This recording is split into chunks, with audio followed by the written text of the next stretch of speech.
हाँ तो भाई, खमीनी के मानने के बाद जिसको लग रहा है कि ईरान ये युद्ध हार जाएगा, एक दो दिन में युद्ध खत्म हो जाएगा, तो भाई ये आप गलत हो। क्यों? क्योंकि जहां दुनिया इकोनॉमी पे, हर चीजों पे काम कर रही थी, डेवलपमेंट वगैरह पे काम कर रही थी, तो ईरान कई सालों से सिर्फ एक चीज पे काम कर रहा था। वो सिर्फ एक चीज की तैयारी कर रहा था, वो इस युद्ध की जो अभी चल रहा है। क्यों?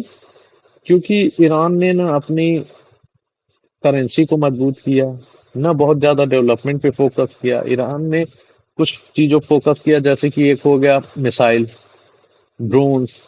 सिर्फ और सिर्फ मिलिट्री इंस्ट्रूमेंट्स को ही इसने मजबूत किया, क्योंकि ईरान को पता था कि भैया एट द एंड उसको वॉर लड़नी ही है, अपनी सुरक्षा, अपनी सॉवरेनिटी के लिए।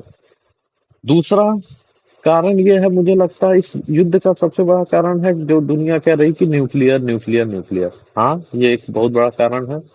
पर उससे भी बड़ा कारण मुझे जो लगता है पर्याप्त, वो है कि तेल।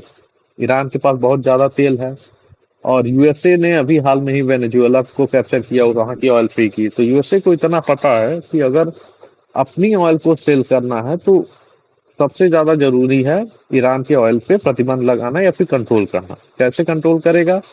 ईरान पे अटैक करके। तीसरा, सिया सुन्नी का मामला है, सऊदी और अदर कंट्रीज और इसके ईरान के बीच में। तो इन दोनों में इतना कंपटीशन है कि ये आपस में ही न्यूक्लियर मान ले अगर इनका बस चले। तीन हो गए। चौथा, मुझे लगता है कि हेजेमनी का जो कंट्रोल होता है ना, कि अगर ईरान पे, जिसका इसराइल और ईरान पे जो कंट्रोल करता है, वो पूरा पूरा समुद्र पे कंट्रोल करता है, हॉर्मुज। अगर इस पे अगर कंट्रोल हो गया तो क्या होता, पूरा पूरा रूट कवर में आ जाता है। ये कारण है, ये कुछ कारण मुझे लग रहा है कि जिस वजह से Israel, USA, Saudi, other countries मिलके ईरान पे अटैक करना चाह रहे हैं। और ईरान कुछ भी हो जाए इतनी जल्दी झुकेगा नहीं, क्योंकि उसकी 25-30 सालों की प्रिपरेशन है ये वॉर।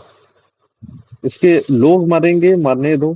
उसने न एयर डिफेंस बनाया, ना कुछ। उसने कुछ ऐसे घातक हथियार बनाए कि अगर वो जाएगा तो कई देशों को लोग के डूबेगा। और यही कारण है कि सऊदी, यूएई वगैरह पे वो अटैक कर रहा है। क्यों कर रहा है?